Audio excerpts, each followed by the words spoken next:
Kung sakaling tatanungin ka ngayon, ano nga ba ang pinakamagandang bagay sa buhay natin? Maraming tao ang sasabihin na pera, kotse, bahay, negosyo, at kung ano-ano pa. Pero ang totoo, lahat ng bagay na yan lilipas, pwedeng mawala, pwedeng maagaw at pwedeng maubos. Ang tunay na pinakamagandang bagay sa buhay ay yung mga bagay na hindi kayang bilhin ng pera. Yun ay ang pag-ibig. Yung maramdaman mong may nagmamahal sa'yo at yung may tao kang minamahal ng totoo. Kasi kahit gaano ka kayaman, kung mag-isa ka, mananatiling kulang pa rin. Pangalawa, yung kapayapaan ng isip at puso. Yung natutulog ka ng walang mabigat na dinadala, walang kasalanang iniiwasan at wala kang iniinggitang tao.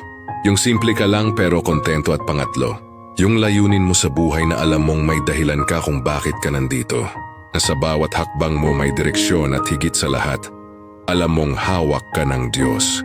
Sa huli, ang pinakamagandang bagay sa buhay ay hindi nakikita sa mata, kundi nararamdaman ng puso, pagmamahal, kapayapaan at pananampalataya.